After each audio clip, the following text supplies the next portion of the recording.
get this intro out. Welcome to the Market Smarter, Sell More podcast, presented by the Hayes Group. I am your host, Andy Barnett, joined as always by my co-host, the director of director, the man who puts Hayes in Hayes Group, Mr. Adam Hayes. Hey, what's up? Should we call this a vidcast instead of a podcast? Vidcast, podcast. What do you think? I don't know. They need some new lingo for it, apparently. Right? So, first and foremost, you got a question, I can tell. I do. It's been on my mind here. Really? What are the Bears going to do with that draft pick? Oh, man. Are they going to trade it, or are they going to get Caleb Williams? Or are they going to totally go Bears on this? It's hard to decide. And the reason is because they retained a coach. That was the first mistake. Usually don't draft a quarterback first overall if you got a lame duck head coach. Yeah. But they fired the offensive staff, which may also be an indication that they're keeping Fields because they didn't feel like they were getting the most out of him with that other offensive staff. However, they did get the top OC on the market, Shane Waldron from Seattle. Yeah. And I don't know if it's appealing to him to come coach Fields or if he was more enticed because they said, hey, we're drafting Williams. That's true. He knows the answer. But I can tell you this. I've been an adamant supporter of Justin Fields. And so whether the Bears keep him or wherever he goes, I think he's going to ultimately wind up being very successful in the league. I think he is too. I think his ceiling is a top 5 quarterback. I think his floor is a top 10 quarterback. Yeah. In the right system, that's floor is where he's at right now, which is middle of the pack. Which is a top 15 quarterback. Right, yeah, exactly. Well, I keep thinking they're gonna find a way to Bears it. I'm like, don't Bears it.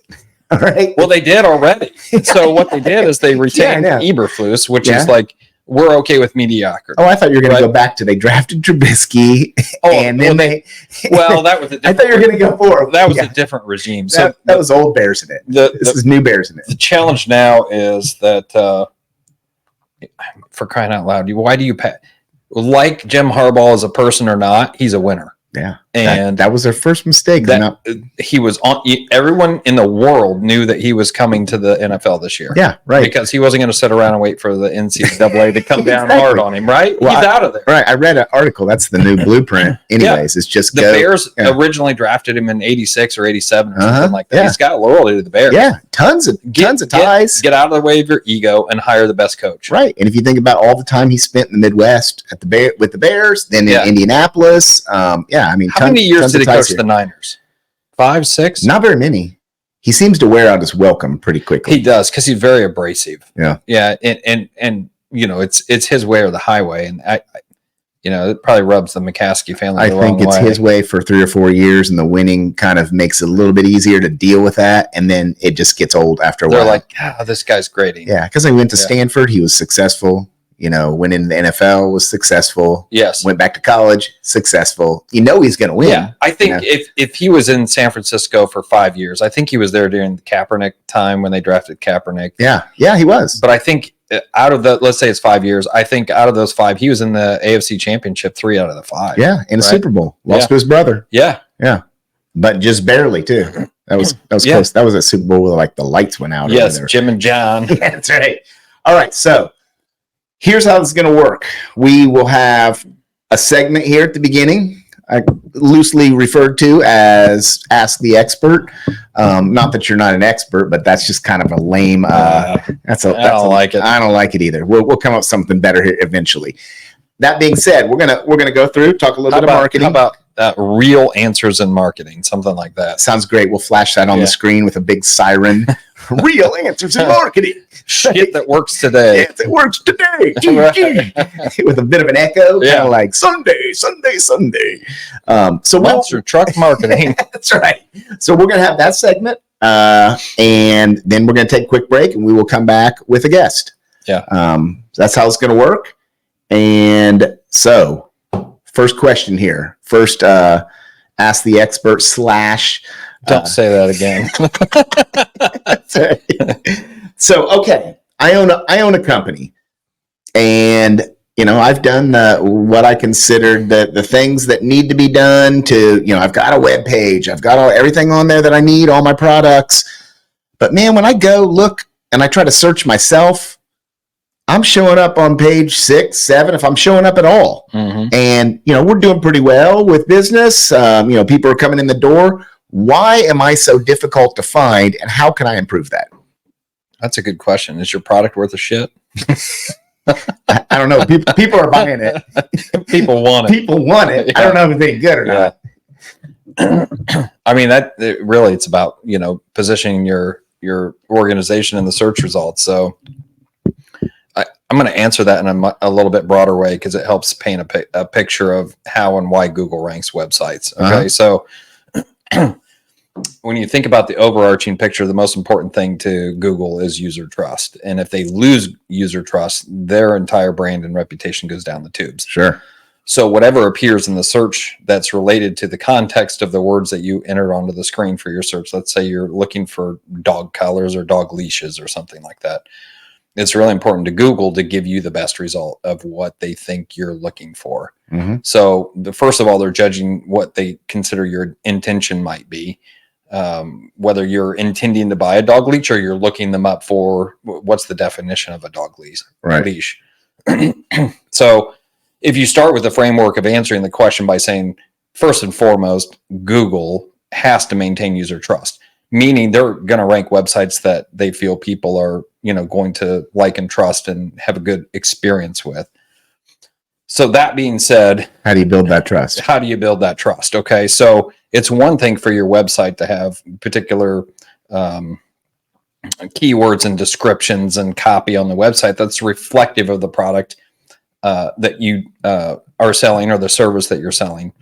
It's a whole nother ball game to have it verified by external sources. Okay. So you can stand there and say you have the best XYZ product on planet Earth. Google's going to look at it and go, hey, I see that you think you have, the best product on planet Earth, but to us, our reputation is really important. We want to vet you first. The only way that we know how to vet you is by determining the number of other sources that are also saying, my gosh, this product XYZ is really a good resource. Yeah. Okay. And so the way that's done in today's terms is multiple methods. And those can be, signals from your social media. Are you posting on social media? What's the engagement and interaction on social media? It's also the number of other websites and the quality of those websites that are linking back to you, verifying that XYZ is a really good product. And so that's what it really comes down to is, establishing your reputation online, getting verification from other sources that say, yes, product XYZ is actually a good product. Because again, going back to user trust, Google will not expose their user trust. They want to give the best experience to the user. Right. So it'd be up for me as a business owner then to do everything within my power to build my reputation with Google. With other sources. Yeah, right. But to build that reputation so then I can have a higher reputation ranking, I can appear higher in their search queue. That's right. And they're going to give you more traffic when they see that others are trusting you. Sure. Right. Sure. Makes total sense. And there you have it, folks. That is not Ask the Expert segment. That is absolutely Don't Ask the Expert. That is not Asking the Expert segment. We are going to take a quick break. We will be right back with our guest. Crazy King Burrito. Crazy King is now open in Carmel, Indiana, folks, and you do not want to miss their incredible menu. Crazy King burritos are made fresh daily with authentic Mexican recipes. They believe in doing one thing and doing it right, which is great news for us. Every burrito is fresh made by people who know exactly what they're doing to handcraft the biggest burrito I think I've ever seen. You can dine in or they can bring it out to you with curbside pickup. Check out their online menu at the link below to order from your new favorite burrito place. Crazy King Burrito. Welcome back to the Market Smarter, Sell More podcast. We're now joined by our guest, Mr. Gavin Fisher, president of Midwest Business Funding. Gavin, thanks for joining us. Who are you? Where you come from? What do you do? Well, thank you guys for having me on. This is great. Who am I? Where am I? What am I doing? That's a very good question every day of the week. Where are you going? What are you doing? I ask myself that when I walk into the office. Okay, what are we at today? In general, what the idea of Midwest Business Funding is a small business lender. We fill gaps for companies in a growth mode. Typically, we're looking to help somebody in a 6, 12, 18 month time frame get from point A to point B quickly. And we look to the future to help for growth that way. Instead of looking at the past, we look at the future, what they got going on to help them out. Okay. So how do folks come to find out that they need your services?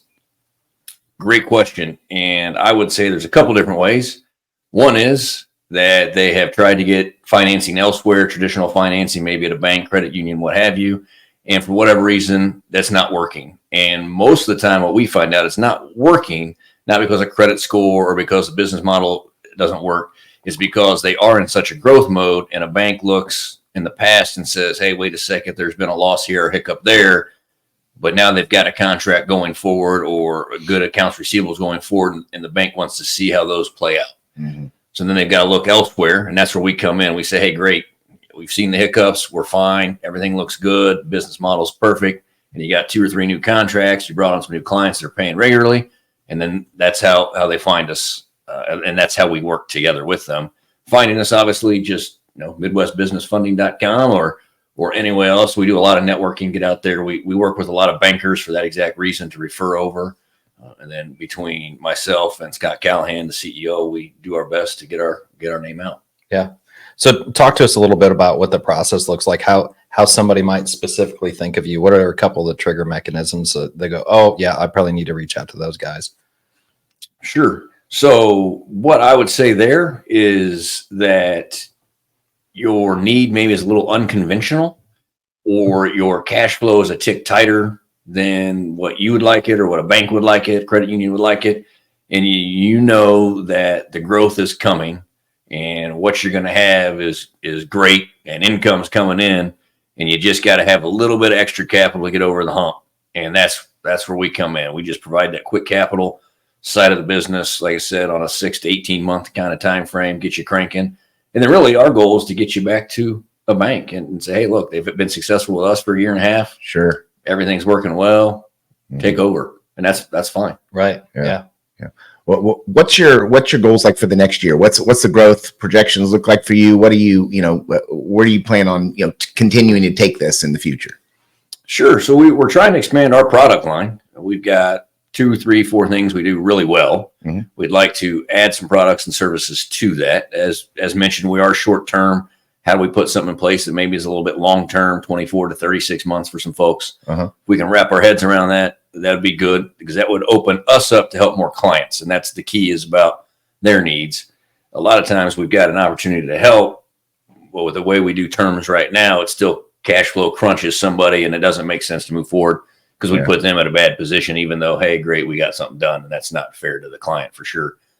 So besides adding some more products, look at partnering with more folks outside of Indiana and try to drive different revenue channels from different partners. How can we partner up, right, with a company in Ohio that does something similar to us? And now with me, we can refer business back and forth. We can take care of some of their Indiana people. They take care of some people we have in Ohio, or we start splitting deals, right? So if somebody comes to us for $500,000, for instance, and we reach out to a partner and say, hey, we like this deal for these reasons. We want our risk level to be at 250, and we can sell it off, or have them come in and piggyback on 250 of that. So it allows us to do more for people, taking a little bit less risk, and bringing in new partners that can expand their footprint as well. Sure. And speaking of footprints, that's a good segue. What is your guys' footprint? Like, are most of your customers generally somewhat local to the Indianapolis area, or is it beyond that? Sure. I would say the majority, if you look at our client base, majority are within Indianapolis to a 3 or 4 hour drive.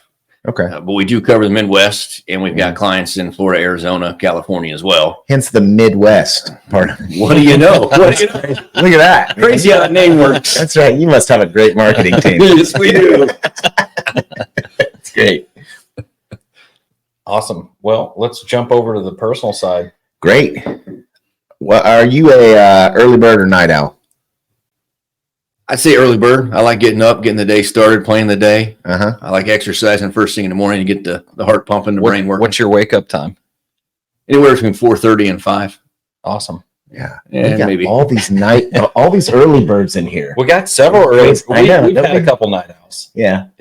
Geez, you early birds. Mostly early birds. We assume you're getting up. I know you mentioned working out, so that's an awesome segue too, because I managed to bring in for our listeners or viewers that don't know. Gavin's a bit of a local celebrity. So, Deal, you're gonna have to zoom in on that. We'll have to, what was this pertaining to? What were you're preparing for the marathon? Did you already do that? How'd it go? Sure. Great. I'll sign that for you later. Yeah, No worries there. we're gonna get all Get the autograph picture. Sure. That was the frame.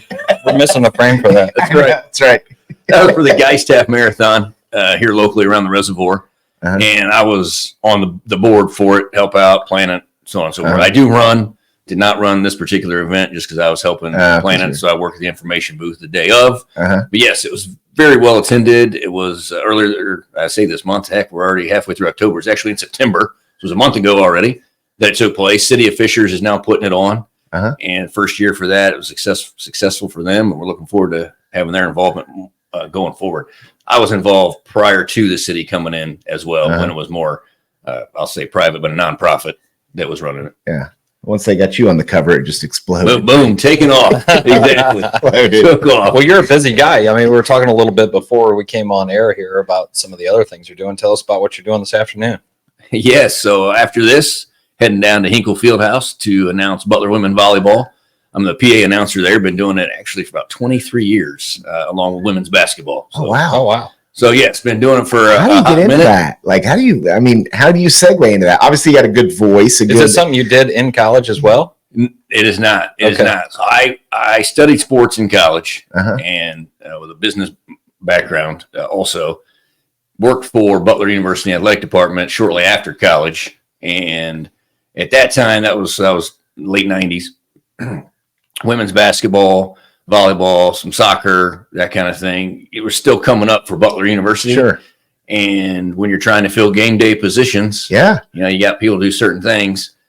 Nobody would ever want to announce. So at that time, a gentleman by the name of J.J. DeBross, who I worked for, he was running the marketing department in the athletic side, said, hey, you got a decent voice to do this, so you're going to be the PA guy going forward for these sports. We don't have anybody to do. He said, you got a face for radio. Right, exactly. Face for radio. There I jumped on and been doing it ever since. They keep calling me back. Well, you must be doing a good job. It's 20 some years later. How long have you been doing it? Yes, I think it's 23 seasons for volleyball, 22 for basketball, if I think about it right. And the reason they're different, because I started them both at the same time, 2020 messed up the basketball season, but volleyball actually ended up getting a spring season. Oh, so they still got they still got to play. So I kind of got 2 seasons in 2021 for volleyball. They messed up your counting now too. Yeah, correct. Exactly. It's all messed up for sure. So what other things do you do outside of work? Running. I mentioned getting up. So I do running. I do ultra marathons, which is a blast. So an ultra marathon is anything over 26.2 miles. Wow. So typically they start at 50K and higher. So you're looking at 30 plus miles. So how do you go from, oh man, I'm going to run, the 26.2 or whatever it is to, you know what? Yeah, I'm crazy. I'm going to do 100 miles. Yeah, that wasn't enough. I need to run more. So how do you get there mentally? Yeah, what's wrong? It's got to be like more mental at that point than it is physical, right? It is. Your body's got to be in good enough shape to sustain it, but that's really easier. So I do a lot of trails, which I find more relaxing, more exciting. So you're in the woods for 5, 6, 7, 10 hours, whatever it's going to be. So it's always different instead of just pounding your legs on the roads, around the town, wherever. So that helps quite a bit because the mental space is totally different looking. Trees, animals, hearing the birds, fresh air versus concrete jungle, right? Yeah. That's good.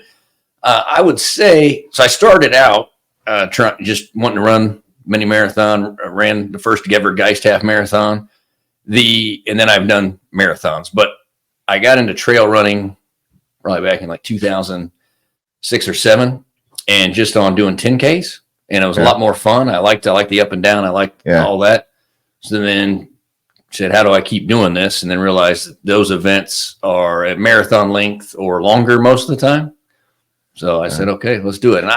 And I will say this, it sounds dumb, and I admit that. I would rather train for 30 plus miles on a trail than to train for a marathon. Having trained for both of them, to me, a marathon is way too hard and too strenuous on the training regimen versus running on a trail for 30 miles. Sure. Talk about that a little bit. Why is that? I think for me, it's a mindset, number one, and the overall environment you're in. And that is the I'll say competitors, the other runners. In trail running, it's more, from the events I've done, is more of a friendly environment. So, the three of us are out there. Let's say we don't know each other. We're running around, and you're dog tired, and you're mile 22 to 28, and you need a boost. Yeah. In the trail running community, somebody's going to stop and help you, provide you with something off their back. Hey, I got extra food. I got extra water. What do you need to keep going to get you to the next aid station? Right. Marathons, the ones I've done, are, to me, seem to be much more competitive, or, hey, I'm out here to try to get my personal best time, so get out of the way. I'm just going to go run. And there's not as much camaraderie from what I have found. I'm sure other people got a totally different opinion, but that's what I've found.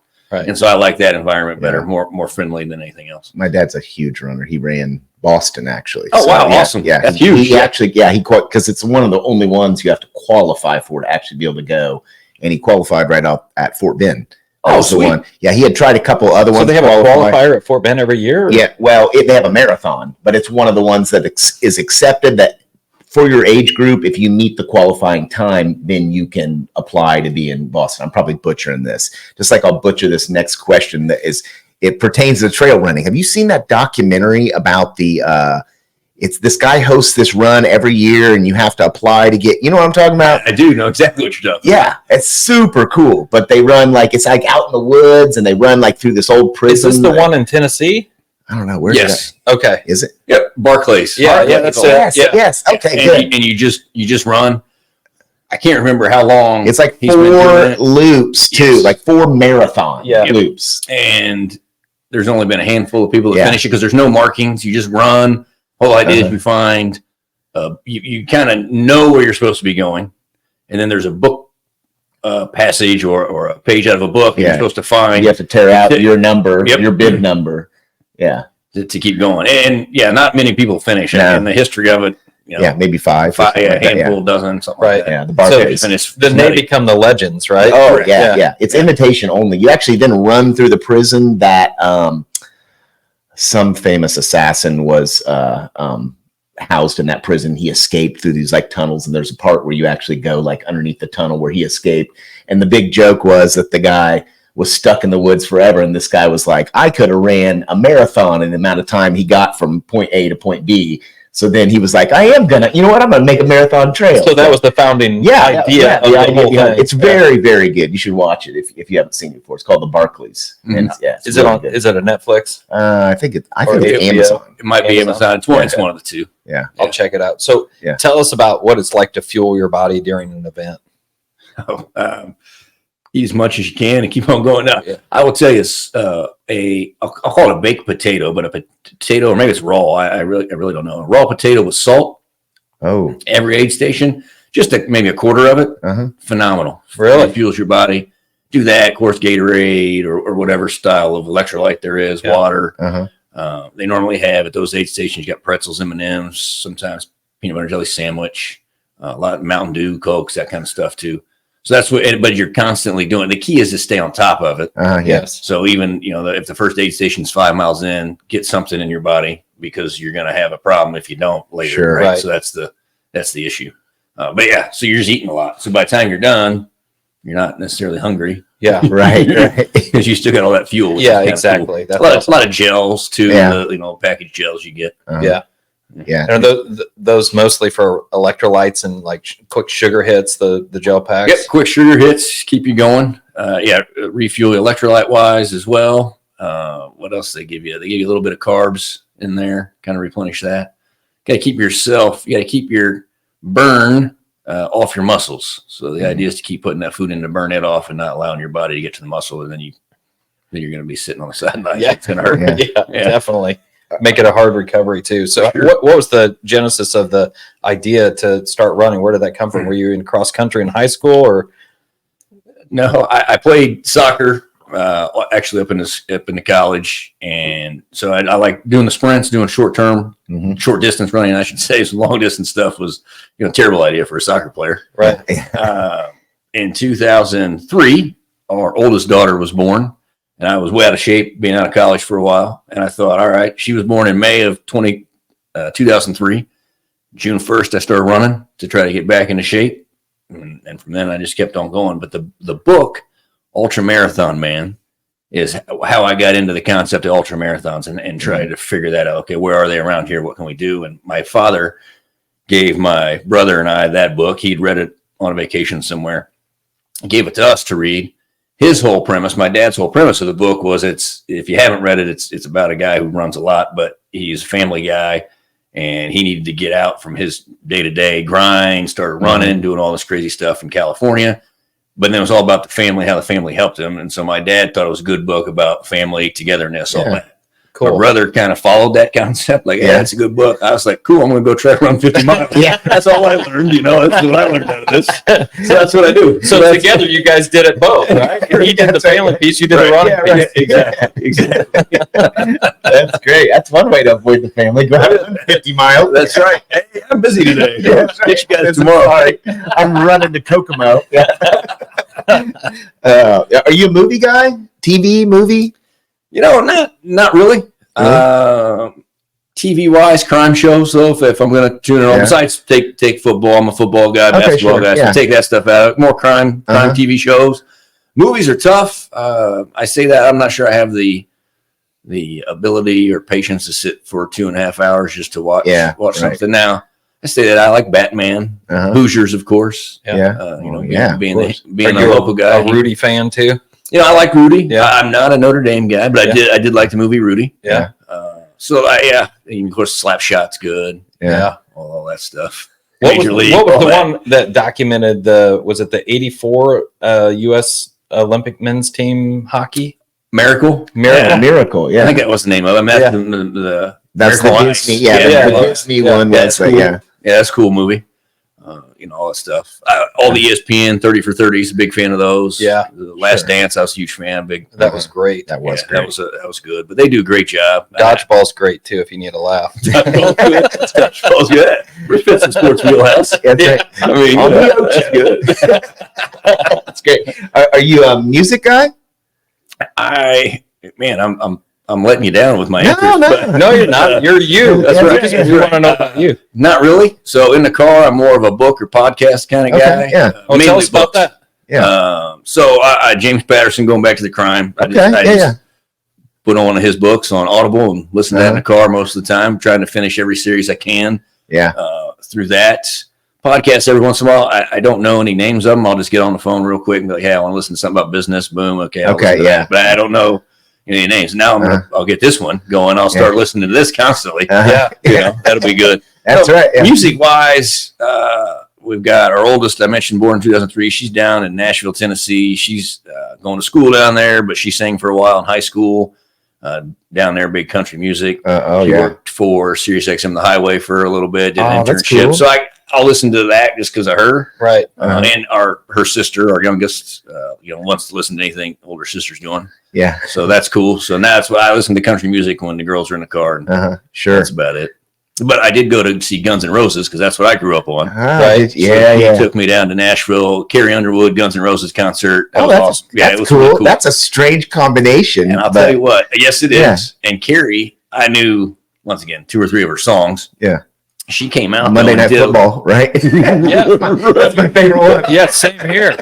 It's fantastic. She sang that, the actual song. Yeah. But she came out and did a lot of covers of rock and roll. She's a big rock and roll person, had no idea, and was phenomenal. And then came back out and sang "Sweet Child of Mine" in Paradise City with Axl. That's cool. So it was really cool. It was a really cool show. Speaking of that, how was Axl? Is he back to his, being able to sing, or is he still running out of breath? Yeah, he's getting better. He does look a little bit more fit. Yeah, getting better. He is. Yeah. I think it was a good show. I mean, they played for a solid 3 hours. Oh wow! It was fantastic. I don't think I've ever been to a concert that lasts that long with one artist. Right. And they were great. They sounded really good. There's a couple times that I think audio was more audio problem than an Axl problem. Okay. Just you could hear some stuff in the background, but it was really cool. And what was the venue? Yes, is this new soccer stadium, open air soccer stadium, really cool architecture. I want to In Nashville? It's is, in Is it where Nashville. the Nashville FC team Yes, plays? yeah, exactly. Okay, yeah. I don't know the name. Geico is what, but it's not Geico, but it's something along that line. Starts with a G or something. Okay. Yeah. Awesome. Is it time? Well, I don't know. I got a question about Nashville FC. Okay. Is that an MLS team? Yeah, they're an expansion. One of them, I don't know how recently, but they are one of the newer So it'd be a teams good place to go see Messi play. Yeah, good luck getting tickets. Yeah. There you go. Yeah, The extra tickets 10 are- grand laying around. Yeah, Is that's that how much they are? they're really expensive. Probably not that. That's outrageous. I really but want to take Nolan to see But him it play. could be $1,000. I mean, that's Golly. it's nuts. And they all sold out like immediately as soon as he announced he was coming. There's a good documentary about Messi on Apple right now.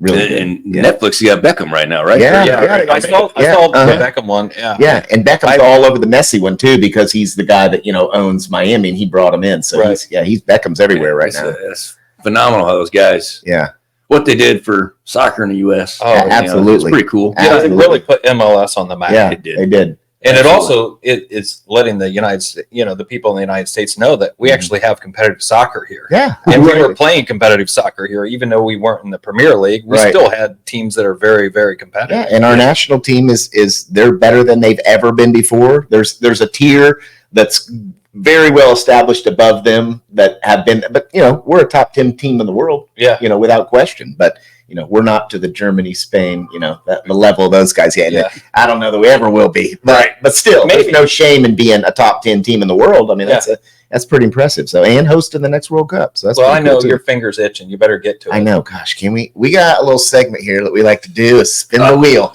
Okay. You don't know what you're getting, and neither do we. Okay, So, sounds good. So we'll Give it a ask go. you here you can spin around and see the board behind you here and Share screen. share screen. I don't know why I've done this 1,000 times and never can get the right one. Okay, the picker wheel. Sometimes we even say, we already talked about that. Let's move on to something else. We may So have here to we spell go. it twice. Yeah. All right. Good celebration. Well, we lost on it. We lost the audio for this. Yeah, what happened? I don't know. I told you, you're messing with my. Ooh, it's always a good one. Here we go. Belgian. AI. All right. Yeah. Your thoughts? Yeah, a lot smarter than I am. That's for sure. I have learned. I use Chat GPT. Got an app on my phone, and I ask it quite a few questions. Yeah. Some work related, some obviously not. But it seems to be good. I mean, it's quick and easier than Googling, which I do obviously quite a bit too. Sure. And I think it, from what I have noticed on what I have asked, seems to be accurate or pretty darn close to what I'm looking for. Sure. Most of the time. And most of the time what I'm doing is, I need more detail on a specific situation, something we're trying to do at Midwest Business Funding to grow the company. Hey, here's a thought. Chat GPT, tell me what your thought is, or how do I make this work? And it spits out, bullet points. Give me an outline, or Exactly. And then you can kind of finagle that to make it fit what it is you're looking. That's what I was going to ask. Is you guys implement that from a business standpoint at all? Just for what I just mentioned, but and I think AI is entering, and I'm sure there's companies out there. There's a large fintechs probably already use it for a lot of things, or maybe even some community banks are using it too to help maybe with underwriting and looking at different deals. I'd like to get there. I'm not sure we're ready. We are ready for it. Our industry could be, but are we? I'm not sure. Yeah, and maybe the technology isn't there yet for it yet either. Correct. We can see it evolving. We all know it's going to be huge. It's the next big gigantic thing. But how it's going to impact us, I don't think we're all quite sure yet. We're all kind of waiting to see how it plays out. It's neat though. I mean, it's great. Yeah. I mean, from my understanding, I'd love to be in school right now because, every paper is written for you. Yeah. But from what I understand is the teachers or the professors, right, have figured out they can now check it. There's an app to double check there's a program that they can run through the work, right, and it will tell them if it's been, written by Chat GPT or not. So, yeah. Get an A, though. I'll take right. That's right. It's definitely interesting technology. Did you watch Westworld or Black Mirror, any of those episodes on Netflix? No. It's kind of fascinating. There's two conversations. One, the advancement of AI in business and the advancement of AI for weaponization, right? In controlling people and populations. And there's just like a huge advancements on both those fronts. And where it goes, I don't think anybody knows right now. Yeah. But I think, at least to me, I don't think it's sentient yet. Right. So I think that we're learning a lot. They're still working. We have for a us, lot of, right? we have big databases with lots of data for recall. So it's doing a really good job of, contextually relating things that are existing in that database based on the query that we're giving it right now. Mm-hmm. I think that's where we are. When it gets to the next level where it starts to learn based on the, so if you take an output of that, right, we give it an input, it contextually relates things to our query. When it gets to the point where it starts learning based on the questions that we're asking it, and then it asks itself questions, and then answers those questions, how long is it before we get there? Maybe we already are. I mean, there's rumors that Google has had a sentient AI. Oh, they've had some scary stuff happen where I know where it actually, the bot was able to, it couldn't verify how you get the CAPTCHA where it's like, take all the, photos here and, prove that you're, real. Yep. What it did was it actually, couldn't do that. It actually hired a person. They went out to Upwork and hired a person to actually do it. Do the job for them. Like, how crazy is that? That's awesome. That's pretty cool. It's pretty cool, but it's like, oh my gosh, that's nuts. Yeah. See, the business applications is awesome. Yeah. It's amazing, right? Because then you've got a virtual assistant that you just give it a task and it doesn't care that it gets an objection, which is no. It just keeps trying to find the path forward. Mm-hmm. That's awesome. As long as it stays the assistant and it doesn't become our boss, I'm cool with it. That's right. That's for sure. That's very neat. We need to learn more. I need to learn more. That's for sure. Yeah. I think it's going to continually evolve and, got to stay on top of it so it's not something our kids can use. That it seems revolutionary right now. It like back in, 1997 or 98 when the GUI interface came out for Microsoft Excel. Right. Yeah. I think we're on Lotus Notes and then everything kind of went over to Microsoft Excel and like all of a sudden it was a big advancement, in the financial world and, the accounting world. And we're like, wow, this is awesome. Now here we are, 20 some years later talking about, do we even need to enter data anymore? Yeah. Right. No, it's true. In our generations, my wife and I normally get into conversations, our kids, I think our oldest knows what a CD is, right? Our youngest has no idea what a CD is. Neither one of them had a landline phone ever. Yeah. And so it's kind of like, what are we seeing that's cool for us? Mom and dad, or grandparents, I guess, had a car, right? Mom and dad had color TV kind of thing. Yeah, right. Of course, we got the internet, but now how do you keep doing it? But the ChatGPT, the AI stuff is really going to be our kind of deal, or maybe it falls more to the generation below us as far as what they grasp onto. But it's neat to see that we're still advancing in some capacity over, an automobile or an airplane or things like that. Right. Those are all nice. Don't get me wrong. And more of those inventions would be great. But this technology to get us where we need to be is more important. Yeah, it is. It's really cool. So, all right. Well, we really appreciate you joining us, Gavin. And since you're so far away, about 13 steps down the hall, we'll probably have you back at some point too. So no question. Also, we failed to give him his gift. Every podcast guest that comes on gets a gift. We do not have it here today, but we will hand deliver it to you. Fair enough. Yeah. Fair enough. Can't wait to see what that's going to be. It's made it up right now. No. I'm kind of looking at it like we do. It's for real. I actually texted my wife this morning. It's like, hey, where are those things? And she's like, they're in my purse. I was like, oh, okay. Well, I guess we'll get them. We do have a gift then. Yeah. Okay. Right. Starting now. Yeah. Starting right now. The other previous episode people have made it. You're the first one. Yeah, you're the first one. Your maiden voyage of podcast guests gifting. Yeah. There we go. Perfect. Thank you guys for having me on and appreciate how you guys help Midwest Business Funding. I'll say that. Yeah, absolutely. How can people find you, reach you? MidwestBusinessFunding.com. It is long, but MidwestBusinessFunding.com is the easiest way to look us up. I think I'm on there. Scott's on there and Jeffrey's on there. Jeffrey's one of our sales guys. And click on us. I think you can email us or you can click on there. We'll put links on the screen there too. Perfect. So that's the easiest way. But we're here in Fishers, Indiana, and happy to talk to you. Awesome. Thank you guys. Thanks again. Thanks for your time, Gavin. Appreciate you coming on. Sure thing. Thank you.